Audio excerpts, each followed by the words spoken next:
அஸ்ஸலாமு அலைக்கும் வரஹ்மத்துல்லாஹி வபரகாத்துஹு. இறைவன் மிகப்பெரியவன். நாள் 9 ரமலான் சீரீஸ் என்னை வளர்த்த புத்தகம். இன்றைய பகுதியில் நாம் பார்க்கும் என்னை வளர்த்த புத்தகம் நபி தோழர்களின் பள்ளிக்கூடம். மௌலவி நூஃப் மஹ்லரி அவங்க எழுதியிருக்காங்க. பள்ளிக்கூடம் அப்படின்னு சொன்ன உடனேயும் எனக்கும் அந்த பள்ளிக்கூடத்திற்கும் எவ்வளவு நெருங்கிய தொடர்பு உண்டு. 15 ஆண்டு காலமாக அரசு பள்ளிக்கூடத்தில் ஆசிரியராக பணியாற்றிய அந்த ஞாபகங்கள். ஆனால் நான் படித்த இந்த நபி தோழர்களின் பள்ளிக்கூடத்திற்கும் இந்த பூமியில் இருக்கக்கூடிய உலக கல்வியின் பள்ளிக்கூடத்திற்கும் எத்தனை வித்தியாசங்கள். நான் பணி செய்த பள்ளிக்கூடத்திற்கும் நபித்தோழர்களின் பள்ளிக்கூடத்திற்கும் எவ்வளவு வித்தியாசங்கள். நபித்தோழர்களின் பள்ளிக்கூடத்தில் மார்க் கிடையாது. நபித்தோழர்களின் பள்ளிக்கூடத்தில் தியரி கிளாஸ், ப்ராக்டிக்கல் கிளாஸ் என்ற வித்தியாசங்கள் கிடையாது. நபித்தோழர்களின் பள்ளிக்கூடத்தில் லேபு, டெஸ்ட்டு, பஞ்சாயத்து, வெளியூர்ல இருந்து ஆசிரியர் வந்து மதிப்பெண்கள் போடக்கூடிய இந்த விஷயங்கள் கிடையாது. நபித்தோழர்களின் பள்ளிக்கூடத்தில் ஸ்கூல் எக்ஸாம், பப்ளிக் எக்ஸாம் அப்படிங்கிற அச்சுறுத்தல்கள் கிடையாது. நபித்தோழர்களினுடைய பள்ளிக்கூடத்தில் ஆசிரியர்கள் அடிப்பது கிடையாது. நபித்தோழர்களுடைய பள்ளிக்கூடத்தில் ஏண்டா பள்ளிக்கூடத்துக்கு போகிறோம் அப்படின்னு மாணவர்கள் ஒருபோதும் நினைப்பது கிடையாது. நபித்தோழர்களின் பள்ளிக்கூடத்தில் மணி அடித்ததும் சந்தோஷமா பிள்ளைகள் வீட்டுக்கு போகிறது கிடையாது. நபித்தோழர்களின் பள்ளிக்கூடத்தை விட்டு இருப்பதற்கு மாணவர்களுக்கு மனசே கிடையாது. 24 மணி நேரமும் நபித்தோழர்கள் பள்ளிக்கூடத்தில் இருக்க ஆசைப்பட்டார்கள். நபித்தோழர்களின் பள்ளிக்கூடத்தில் ஆசிரியர்களும் மாணவர்களும் அவ்வளவு அன்பா இருந்தாங்க. ஆசிரியருக்காக மாணவர்கள் அழுவதென்ன, மாணவர்களுக்காக ஆசிரியர் அழுவதென்ன. இப்படி ஒரு பள்ளிக்கூடத்தை பார்க்க முடியுமா? இப்படி ஒரு ஆசிரியர் உலகத்தில் இருக்க முடியுமா? இப்படிப்பட்ட மாணவர்கள் தான் உலகத்தில் இருக்க முடியுமா? அப்படிப்பட்ட பள்ளிக்கூடம் நபித்தோழர்களின் பள்ளிக்கூடம். என்ன ஆச்சரியம் அப்படின்னா, நபித்தோழர்கள் ஒரு பள்ளிக்கூடத்தில் படித்தார்கள். ஒவ்வொரு நபித்தோழரும் ஒரு பள்ளிக்கூடமாக இருந்தார்கள். இதுதான் பெரிய உலகத்தின் அதிசயம். இறைத்தூதர் நபிகள் நாயகம் ஸல்லல்லாஹு அலைஹி வஸல்லம் அவர்கள் நம் உயிரினும் மேலாக நேசிக்கும் உத்தம நபிகளார் என்ற பல்கலைக்கழகத்திலிருந்து கற்று தேர்ந்த பள்ளிக்கூடம் ஒவ்வொரு நபித்தோழர். எப்படிப்பட்ட அதிசயம் என்று பாருங்கள். இப்படி ஒரு பல்கலைக்கழகத்தையும் இப்படி ஒரு பள்ளிக்கூடமாக திகழ்கிற மாணவர்களையும் உலகத்தில் எங்கேயும் பார்க்க முடியாது.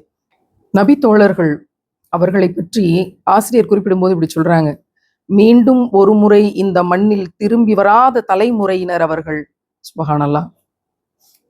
அவ்வளவுதான். அவங்களை தவிர ஒரு முன்னுதாரணங்கள் கிடையாதுங்கிற அளவுக்கு, இவங்களை மாதிரி இவங்க கால் தூசிக்கும் நம்ம பெருமானமாக முடியாதுங்கிற அளவுக்கு போட்டி போட்டு கொண்டு, கண்ணில் அல்லாஹ்வை பார்க்கவே இல்லை, ஆனா அவ்வளவு நம்பிக்கையும் பாசமும் வைத்து நபிகளாரின் மீது உயிருக்கும் மேலாக நேசத்தை வைத்து வாழ்ந்த தலைமுறையினர் மீண்டும் ஒரு முறை இந்த மண்ணில் திரும்பி வராத தலைமுறையினர் அவர்கள். முகமது அல்லாஹ்வின் தூதர் ஆவார்.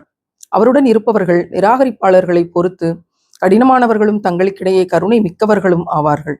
அவர்கள் ருக்கு சுஜூத் செய்பவர்களாகவும் அல்லாஹ்வின் அருளையும் திருப்தியையும் தேடுபவர்களாகவும் இருப்பதை நீர் காண்பீர். அவர்களின் முகங்களில் சுஜூதின் அடையாளங்கள் இருக்கின்றன. அவற்றின் மூலம் அவர்கள் அறிந்து கொள்ளப்படுகிறார்கள். இது தௌராத்தில் காணப்படுகின்ற அவர்களின் தன்மையாகும். மேலும் இன்ஜீலில் அவர்களுக்கு சொல்லப்பட்டுள்ள உவமை ஒரு பயிர். அது முதலில் குருத்தை வெளிப்படுத்தும், பின்னர் அதை வலிமைப்படுத்தும், பின்னர் அது பருத்தது, பிறகு அது தன்னுடைய தண்டின் மீது செவ்வனே நின்றது. விவசாயிகளை அது மகிழ்விப்பதற்காகவும் அவர்கள் பூத்து குலுங்குவதைக் கண்டு நிராகரிப்பாளர்கள் பொறாமை அடைவதற்காகவும் தான். இந்த குழுவினரில் நம்பிக்கை கொண்டு நற்செயல்கள் செய்பவர்களுக்கு மன்னிப்பையும் மகத்தான கூலியையும் அல்லாஹ் வாக்களித்திருக்கின்றான். புரிஞ்சு கொள்ளணும் அப்படின்னா, அல்லாஹ் ஒரு பயிரை இங்க உதாரணமா சொல்றான்ல, ஓமையாக. அந்த பயிரை இப்ப கண்ணு முன்னாடி கொண்டு வந்து பாருங்க. ஒரு பயிர், அது செடியா மாறுது. அந்த செடி சொந்த காலில் நிற்குது. அதுக்கு பிறகு அது உறுதியாகுது. இதற்கிடையில பல பருவங்களை கடந்து வருது. பலமிக்க மரமாகவும் விருட்சமாகவும் மாறுகிறது. அதன் கிளைகள் வான வீதியில் வியாபித்து நிற்கின்றன. சூறாவளி காற்றால் கூட வீழ்த்த முடியாத அது இன்னொரு செடியை உருவாக்குகிறது. அந்த செடி இன்னொன்றை உருவாக்குகிறது. இவ்வாறு வலை பின்னல் போல அந்த செயல்முறை தொடராக நடைபெறுகிறது. பின்னர் அவை ஒன்றிணைந்து ஒரு காடாய் மாறி நிற்கின்றன. இந்த நிலையை பார்க்கும்போது பயிர் செய்தவர் மகிழ்ச்சி அடைகிறார். அவ்வாறு மகிழ்ச்சி அடைபவர்கள் தான் நபிகள் நாயகம் ஸல்லல்லாஹு அலைஹி வஸல்லம் அவர்கள். அந்த செடிகள் தான் நபி தோழர்கள். இதனை பார்க்கும்போது நபிகள் நாயகம் ஸல்லல்லாஹு அலைஹி வஸல்லம் அவர்கள் மகிழ்ச்சி அடைகிறார்கள். ஏன் அவர்களுக்கு இந்த மகிழ்ச்சி? அருமையான காரணம். தான் இல்லாவிட்டாலும் தான் கொண்டு வந்த கொள்கை இந்த உலகத்தில் மறுமை நாள் வரை நீடித்து நிலைப்பதற்கான ஏற்பாடு செய்யப்பட்டு விட்டது. இனி அச்சமில்லை. இதுதான் நபிகளாரினுடைய மகிழ்ச்சிக்கு காரணம். அதே வேளை அந்த பிரம்மாண்ட வளர்ச்சியை பார்க்கும்போது நிராகரிப்பாளர்களுக்கு கோபமும் பொறாமையும் ஏற்படுகிறது. நபித்தோழர்களை குறை கூறி அவர்களின் நேர்மை நீதி குறித்து கட்டுக்கதைகள் பரப்பக்கூடிய இன்னைக்கு வெஸ்டர்ன் வேர்ல்டு, மேற்கத்திய ஊடகங்கள் அவங்களோட அவதூறு பிரச்சாரங்களுக்கான காரணத்தை இந்த வசனம் ரொம்ப அழகா படம் பிடிச்சு காட்டுது. நபிகள் நாயம் ஸல்லல்லாஹு அலைஹி வஸல்லம் என்ற தூய இதயத்தை சுற்றி நிற்கும் பலமான சுற்றுச்சுவர் தான் நபித்தோழர்கள்.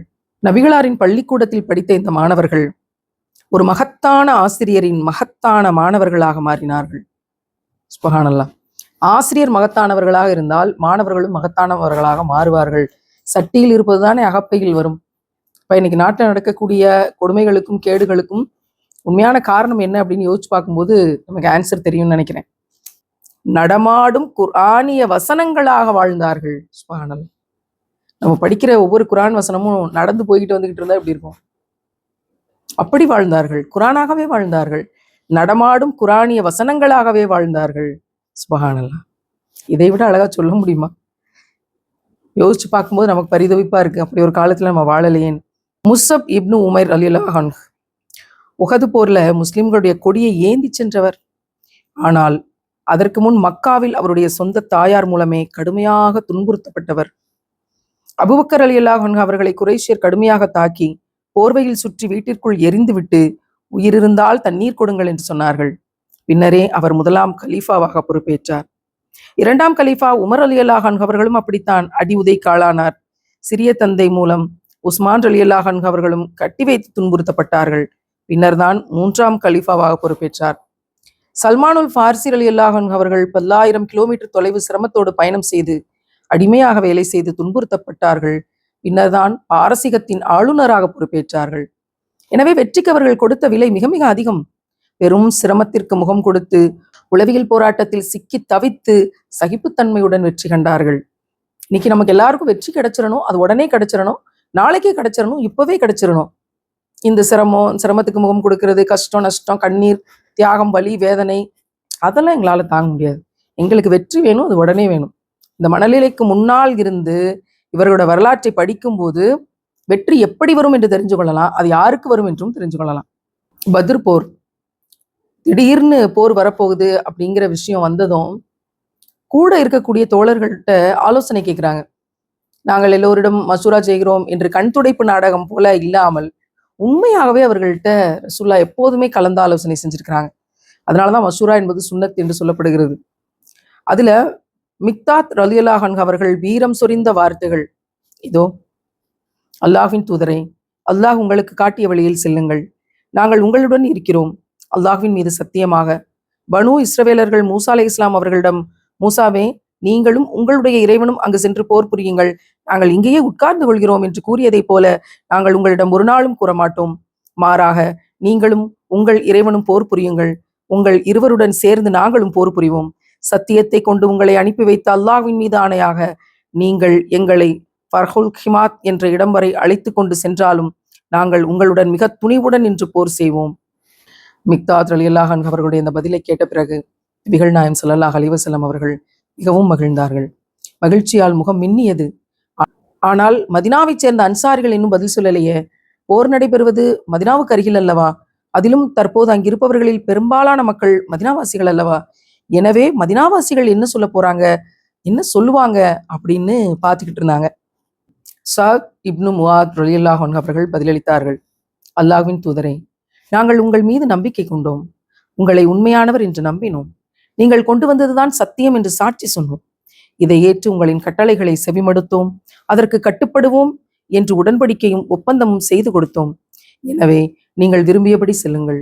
உங்களை சத்தியத்திற்கு கொண்டனுப்பிய இறைவன் மீது ஆணையாக நீங்கள் எங்களை அழைத்து கொண்டு கடலுக்குள் மூழ்கினால் நாங்களும் மூழ்குவோம். எங்களிலிருந்து ஒருவரும் பின்தங்க மாட்டார். நாளை எங்களுடன் எதிரிகளை சந்திப்பதை நாங்கள் வெறுக்கவில்லை. நிச்சயமாக நாங்கள் போரில் உறுதியுடன் நிற்போம். எதிரிகளை சந்திப்பதில் உண்மையாளர்களாக இருப்போம். எங்கள் மூலம் அல்லாஹ் உங்களுக்கு கண்குளிர்ச்சியை வழங்கலாம். அல்லாஹுடைய அருளுடன் எங்களை அழைத்து செல்லுங்கள். அல்லாஹ்வின் தூதரே, தங்களின் இல்லங்களில் இருந்து கொண்டு உங்களுக்கு உதவி செய்வது மட்டுமே கடமை என அன்சாரிகள் நினைப்பார்கள் என்று நீங்கள் அஞ்சுகிறீர்களா? நீங்கள் விரும்பியதை எங்களிடமிருந்து எடுத்துக்கொள்ளுங்கள். நீங்கள் விரும்பியதை எங்களுக்கு கொடுங்கள். நீங்கள் எங்களிடமிருந்து எடுத்துக்கொண்டது நீங்கள் எங்களுக்காக விட்டுவிட்டதை விட மேலானதாகும். சுப்ஹானல்லாஹ். சஅத் ரலியல்லாஹு அன்ஹு அவருடைய பேச்சையும் அவருடைய உற்சாகத்தையும் கண்ட நபிகள் நாயகம் ஸல்லல்லாஹு அலைஹி வஸல்லம் அவர்கள் அவ்வளவு சந்தோஷப்பட்டாங்க. இன்னைக்கு ஒரு போர் அப்படின்னு அறிவிப்பு செஞ்சாங்கன்னா, இப்படி ஒரு வாக்குறுதியை கொடுத்துட்டு நம்மில் எத்தனை பேர் போவோம்? இறைவன் மிகப்பெரியவன். இந்த தாக்கத்தை நமக்கு தரணும்.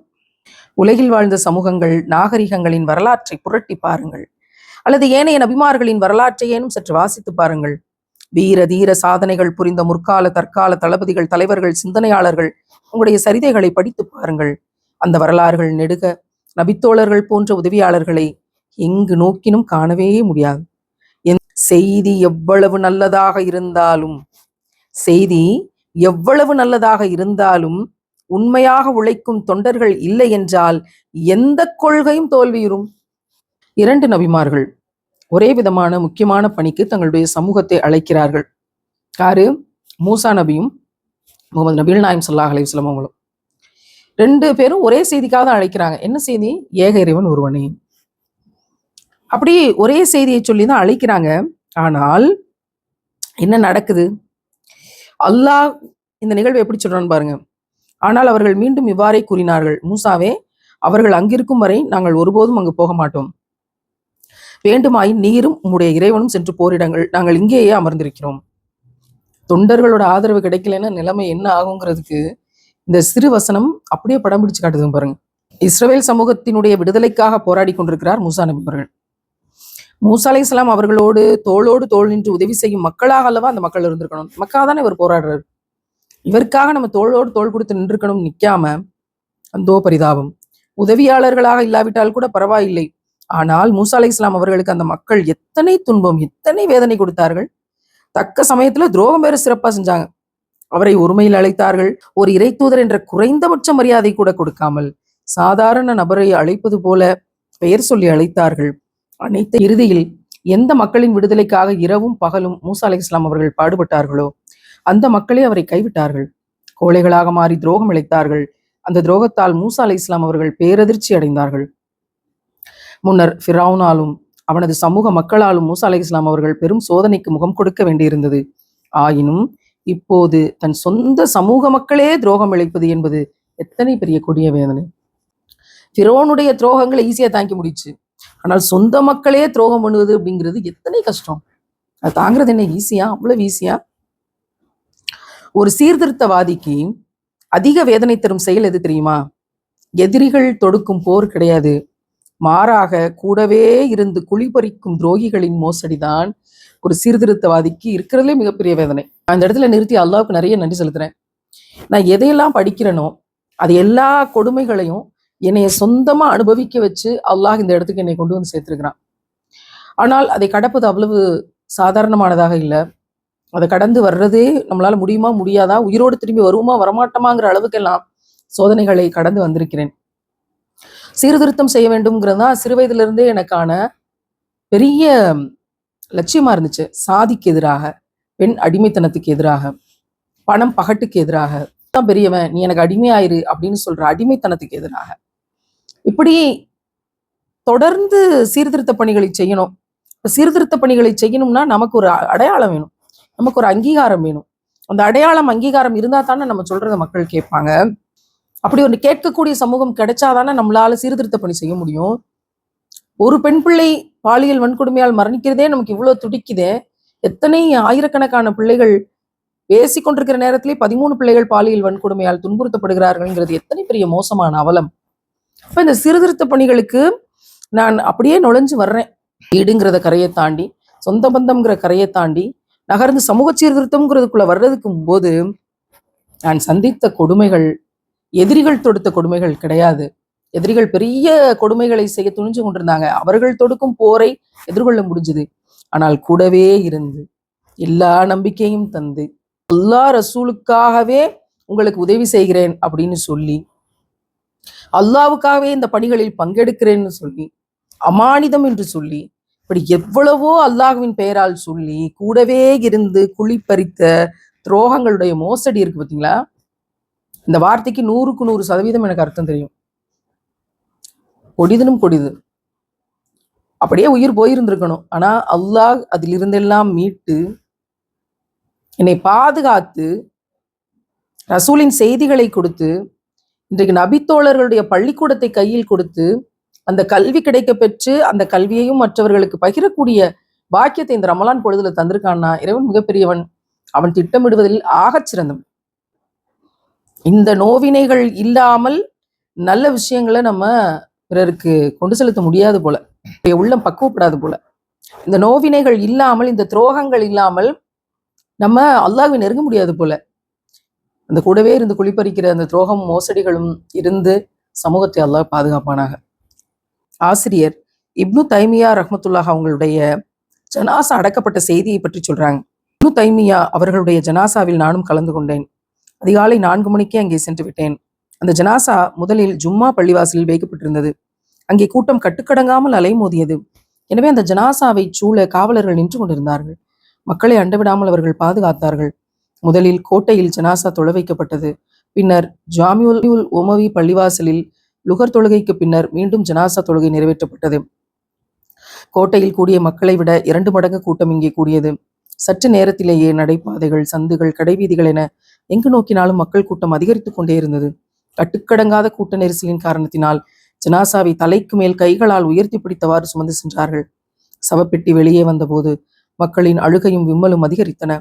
அல்லாஹ் அவருக்கு அருள் புரிவானாக என்ற சப்தமும் அவருக்காக துவா செய்யும் சப்தமும் எங்கெங்கும் எதிரொலித்துக் கொண்டே இருந்தன. அந்த பெட்டியின் மீது மக்கள் தங்களுடைய தலைப்பாகைகளையும் கை துண்டுகளையும் தொப்பிகளையும் தூக்கி போட்டார்கள். கூட்ட நெரிசலில் மக்கள் தங்கள் பாதணிகளை தவறவிட்டார்கள். கட்டுக்கடங்காத கூட்டத்தின் காரணமாக கீழே விழுந்த மக்களுடைய தொப்பிகள், தலைப்பாகைகள், மேலாடைகள் எதுவும் கிடைக்கவில்லை. ஜனாசாவை பார்க்கும் ஆவலில் அவற்றை மக்கள் மறந்தார்கள். தலை மீது சுமந்து செல்லப்பட்ட அந்த ஜனாசா பெட்டி முன்னும் பின்னுமாக அசைந்து ஆடி சென்றது. முன்னால் செல்லும் மக்கள் கூட்டம் நின்றால் ஜனாசா பெட்டியும் நின்றது. பெரிய பள்ளிவாசலின் அனைத்து வாசல்களும் திறக்கப்பட்டு மக்கள் கூட்டம் அங்கிருந்தெல்லாம் வெளியேறியது. அனைத்து வாசல்களிலும் கூட்டம் அலைமோதியது. ஜனாசா வெளியேறிய 4வது வாசலில்தான் அதிக கூட்டம் காணப்பட்டது. அடக்கம் செய்யும் இடத்திற்கு ஜனாசா எடுத்து செல்லப்பட்ட போது ஊரின் நாலாபுறங்களில் இருந்து மக்கள் கூட்டம் கூட்டமாக புறப்பட்டார்கள். அவருடைய ஜனாசா அசர் தொழுகைக்கும் சற்று முன்னர் அடக்கம் செய்யப்பட்டது. மக்கள் தங்களுடைய கடைகளை அடைத்தார்கள்.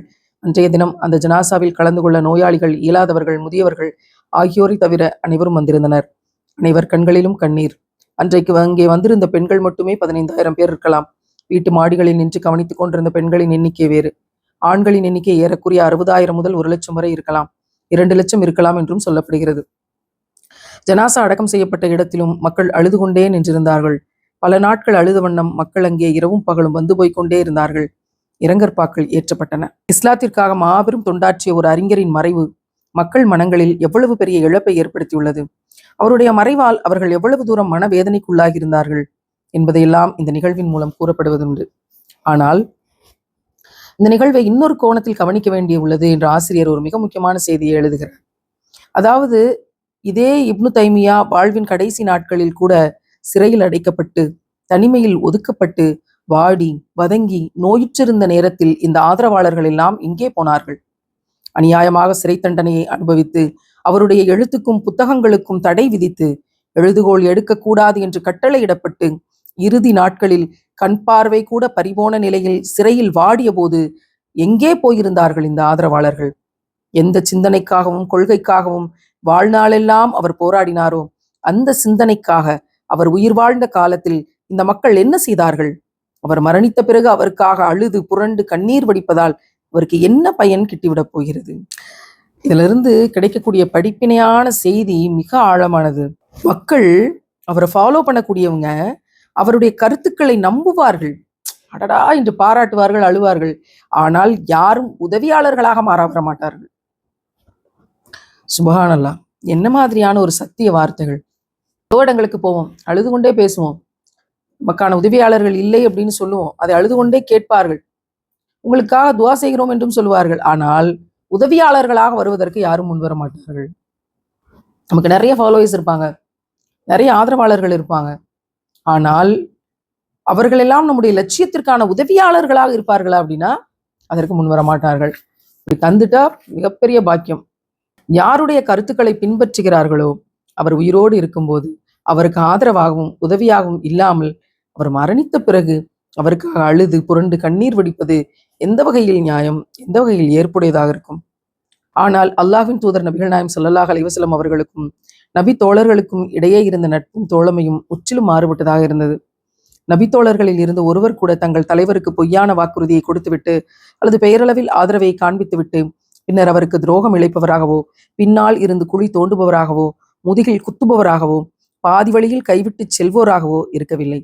மாறாக தங்கள் தலைவர் நபிகள் நாயம் ஸல்லல்லாஹு அலைஹி வஸல்லம் அவர்களின் உதவியாளர்களாக பாதை முடியும் வரை இருந்தார்கள்.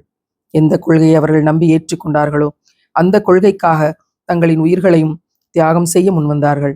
அந்த கொள்கையை தங்களுடைய வாழ்வில் இயன்றவரை செயல்படுத்தினார்கள். இதில் வியப்பென்ன இருக்க முடியும்? ஏற்கனவே கூறியதைப் போல அவர்கள் அல்லாஹ்வால் தேர்ந்தெடுக்கப்பட்டவர்கள். தனது தூதருடைய உதவியாளர்களாக இருப்பதற்காகவே அவர்களை அல்லாஹ் தேர்வு செய்தான். அவர்களில் இருந்து ஒருவர் கூட தங்கள் தலைவருக்கு துரோகம் செய்யவில்லை. கடின வேளைகளில் கூடவே இருந்தார்கள், கைவிட்டு விடவில்லை. அவரை பாதுகாக்க தங்கள் உயிரையும் கொடுக்க முன்வந்தார்கள். இதில் வியப்பு என்ன அப்படின்னா, உயிரோடு இருக்கும் வேளையில் மட்டுமே அந்த தோழர்கள் இறை தூதர் நபிகள் நாயகம் ஸல்லல்லாஹு அலைஹி வஸல்லம் அவர்களின் உதவியாளர்களாக இருந்தார்கள் என்பதல்ல, மாறாக மரண வேளைகளில் கூட நபிகளாரின் உதவியாளர்களாக இருக்கவே பேராவல் கொண்டிருந்தார்கள். உஹது போர்க்களம். போரின் முடிவு எதிரிகளுக்கு சாதகமாக அமைந்தது. அப்போதும் தோழர்கள் நபிகளாரை பாதுகாப்பதில் மும்முரமாக இருந்தார்கள். சஅத் இப்னு ரபீ ரலியல்லாஹு அன்ஹு அவர்கள் தங்களுடைய இறுதி நிமிடங்களை குறித்து சயித் இப்னு சாபித் ரலியல்லாஹு அன்ஹு அவர்கள் சொல்றாங்க. உஹது போரின் போது சஅத் ரலியல்லாஹு அன்ஹு அவர்களை தேடி கண்டுபிடிக்குமாறு ரசூலுல்லாஹ் என்னை அனுப்பி வச்சாங்க. அப்போது நபிகளார் என்னிடம், அவரை கண்டால் என்னுடைய சலாத்தை கூறி எப்படி இருக்கிறீர்கள் என்று நான் விசாரித்ததாக கூறுங்கள் என்றார்கள். போர்க்களத்தில் இறந்து கிடந்தவர்களுக்கிடையில் அவரை தேடி நான் அலைந்தேன். இறுதியில் அவர் இருக்கும் இடத்தை கண்டுகொண்டேன். அவர் தமது இறுதி மூச்சை எண்ணிக்கொண்டிருந்தார். அவருடைய உடலில் ஈட்டி, அம்பு, வாள் ஆகிய ஆயுதங்களால் ஏற்பட்ட 70க்கும் மேற்பட்ட காயங்கள். அவரிடம் நான், சஅதே, அல்லாஹ்வின் தூதர் நபிகள் நாயகம் ஸல்லல்லாஹு அலைஹி வஸல்லம் அவர்கள் உமக்கு சலாம் சொன்னார்கள். உமது நிலையை விசாரித்து வர என்னை அனுப்பினார்கள் என்று சொன்னேன். அதற்கு அவர், அல்லாஹ்வின் தூதர் மீதும் சலாம் உண்டாவதாக. அல்லாஹ்வின் தூதரை நீ சந்தித்தால் அவர்களிடம், அல்லாஹ்வின் தூதரே, நான் சுவனத்தின் நறுமணத்தை உணர்கிறேன் என்று நான் கூறியதாகச் சொல். மேலும் என் நண்பர்களான அன்சாரிகளை சந்தித்தால் அவர்களிடம் நீ இவ்வாறு சொல், உங்களில் ஒருவர் உயிருடன் இருக்கும் நிலையில் நபி அவர்களின் உயிருக்கு ஆபத்து ஏற்பட்டால் உங்களுக்கு மன்னிப்பே கிடையாது என்று தமது இறுதி வார்த்தைகளை கூறியவராக உயிர் நீத்தார். புத்தகத்துல 2 பக்கங்கள் இன்றைய சமகால சமூகத்திற்கான பொக்கிஷங்கள். இந்த புத்தகத்தினுடைய வழிநெடுக எத்தனையோ பேரினுடைய ஷஹீது காட்சிகள் இடம்பெற்றிருக்கு. உண்மையான தியாகம்னா என்ன அப்படின்னு சொல்லப்பட்டிருக்கு. ஆனால் இன்றைய சமூகம் எப்படி இருக்கு? மக்கள்ல சில பேர் இருக்காங்க, ஈமானுடைய தேட்டம் குறித்து மணிக்கணக்கில் அழகாக பேசுவார்கள். கேட்போர் சடைவடையவே மாட்டாங்க, டயர்டாகவே மாட்டாங்க. முன்னோர்கள் இந்த மார்க்கத்துக்காக என்னென்ன தியாகங்கள் செய்துள்ளார்கள் தெரியுமா என்றெல்லாம் அழகாக பட்டியல் போடுவார்கள். அதே வேளை அதே தியாகத்தை செய்யும் வேளை ஒன்று அவர்களுடைய வாழ்க்கையில் வரும்போது அதுவரை அவர்கள் பேசியவை அனைத்தும் வெற்று வார்த்தைகள் தான் என்பதை அருகில் இருப்போர் உணர்ந்து கொள்வார்கள். முன்னோர்கள் என்னென்ன தியாகங்கள் செய்தார்கள் என்று மக்களிடம் அவர்கள் கூறிய வரலாறுகளில் இருந்து சுயமாக சொந்தமாக எந்த பாடத்தையும் அவர்கள் படிக்கல. அதனாலதான் நானும் நம்பிக்கை கொண்ட முஸ்லீம் தான் என்று சொல்வோரை சோதிப்பது என்பது அல்லாஹ்வுடைய நியதியாக இருக்கிறது. அல்லாஹ் கேட்கிறான், உண்மையில் இவர்களுக்கு முன் வாழ்ந்தவர்கள் அனைவரையும் நாம் சோதித்தோம். அல்லாஹ் அவசியம் கண்டறிய வேண்டியுள்ளது உண்மையாளர்கள் யார், பொய்யர்கள் யார் என்பதை. சோதனைக்கு உள்ளாக்கப்பட மாட்டார்கள் என்று மக்கள் எண்ணிக்கொண்டார்களா என்று அல்லாஹ் கேட்கிறான். அத்தியாயம் 29 வசனம் 2, 3. இன்னும் சிலர் நாங்கள் நம்பிக்கை கொண்டோம் சொல்றாங்க. அதே சமயம் அந்த நம்பிக்கையை சோதிக்கிறதுக்கு அச்சுறுத்தலோ, நெருக்கடியோ, தொந்தரவோ ஏற்பட்டுச்சுன்னா கோழையா மாறிடுவாங்க. உலகமே கதின்னு சரணடைஞ்சிருவாங்க. கொண்ட கொள்கைக்காக உயிர் தியாகம் செய்யறது ஒரு பக்கம் இருக்கட்டும், ஆனால் தங்களுடைய செல்வத்தையோ வகிக்கும் பதவியையோ கூட அவங்க விட்டு கொடுக்க மாட்டாங்க. படைப்புகள் தான் வாழ்வு, படைப்புகள் தான் மரணம் தருது, படைப்புகள் தான் வாழ்வு தருது, படைப்புகள் தான் வாழ்வாதாரத்தையும் கண்ணியத்தையும் தருகிறார்கள் என்பதாகவே அவர்களுடைய அச்சமெல்லாம் இருக்கும். நிறைய பெண்கள் கணவர் தான் வாழ்வு தர்றாரு, கணவர் தான் மரணம் தர்றாரு, எனவே அவருக்கு அடிமையா இருந்திரணுங்கிற மனநிலையில நிறைய பேர் இருக்கிறதையும் நாங்க பார்க்க தான் செய்யறோம். அல்லாஹ் தான் உண்மையாகவே வாழ்வையும் மரணத்தையும் தருபவன் என்பதை எப்போதும் மறந்து விட்டார்கள். அல்லாஹ் தான் கண்ணியத்தையும் இழிவையும் தருபவன்ற சிந்தனையே அவங்களுக்கு இருக்காது. அவ்வளவு பயம் மனசெல்லாம். ஏன்னா நிம்மதி கெட்டு போயிடக்கூடாது, இருக்கிற நிம்மதியும் கெட்டு போயிடக்கூடாது. அந்த வார்த்தையை நான் நிறைய கேட்டிருக்கேன். இருக்க நிம்மதியும் கெட்டு போயிடக்கூடாது, செஞ்சுக்கிட்டு இருக்க வேலையும் கெட்டு போயிடக்கூடாது அப்படின்னு சொல்லக்கூடிய நிறைய வார்த்தைகள் நான் கேட்டிருக்கேன். அல்லாஹ் சொல்றான், மனிதர்களில் சிலர் உள்ளார்கள், நாங்கள் அல்லாஹ்விடம் மீது நம்பிக்கை கொண்டோம் என்றவர்கள் கூறுகின்றார்கள். ஆனால் அல்லாஹ்வோட விஷயத்துல அவங்க துன்புறுத்தப்பட்டால் மக்கள் தரும் இந்த சோதனையை அல்லாஹ்வுடைய தண்டனை போல கருதி விடுகிறார்கள். ஆனால் உம்முடைய இறைவனிடமிருந்து வெற்றியும் உதவியும் வந்துவிடுமாயின் இவர்களே சொல்வார்கள், திண்ணமாக நாங்கள் உங்களுடன் தானே இருந்தோம் என்று. உலக மக்களின் உள்ளங்களில் உள்ளவற்றை அல்லாஹ் நன்கறிந்தவன் அல்லவா. தியாம் 29 வசனம் 10. தனிப்பட்ட நலனுக்காக தம்மை முஸ்லீமாக காட்டிக்கொள்பவர்களும் இருக்கத்தான் செய்றாங்க. தாங்கள் கொண்ட நம்பிக்கைக்காக எந்த தியாகத்தையும் செய்ய மாட்டாங்க. மாறாக முஸ்லிம்களாக இருப்பதே இஸ்லாத்துக்கும் அல்லாஹ்வுக்கும் பெரிய பேருதவி என்று நினைப்பார்கள். சிரிப்பை கட்டுப்படுத்த முடியல. அவங்க முஸ்லீமா இருக்கிறது இஸ்லாத்துக்கும் அல்லாஹ்வுக்கும் செய்யற பேருதவி அப்படின்னு நினைப்பாங்களாம். தாங்கள் முஸ்லிம்களாக இருக்கும் காரணத்தினால் தங்களுடைய வாழ்வில் எந்த பிரச்சனையும் வரக்கூடாது என்று எதிர்பார்ப்பார்கள். தங்களது முழு வாழ்வும் சொர்க்கமாக இருக்க வேண்டும் என்று நினைப்பார்கள். இவர்களை பொறுத்தவரை அல்லாஹ் இருக்கிறான்ங்கிறதுக்கான அத்தாட்சி என்ன தெரியுமா? செல்வம், ஆரோக்கியம், நிம்மதி, இது எல்லாத்தையும் அல்லாஹ் வானத்திலிருந்து இவர்கள் மீது கொட்ட வேண்டும் என்பதுதான். அல்லது இவர்கள் எதிர்பார்க்கும் வெற்றி இவர்களுக்கு கிடைத்தாக வேண்டும். நான் ஐவேளை தொழுகிறேன், இருந்தும் எனக்கேன் இந்த நிலை? நான் யாருக்கும் எந்த துரோகமும் செய்யலையே, எனக்கே இந்த சோதனை என்று பேசுவாங்களாம். இவர்கள் விரும்பியது எதுவும் நடக்காவிட்டால் அல்லாஹ்வின் இருப்பையே கேள்விக்குறியாக்குவார்கள் அல்லது நிராகரிப்பார்கள்.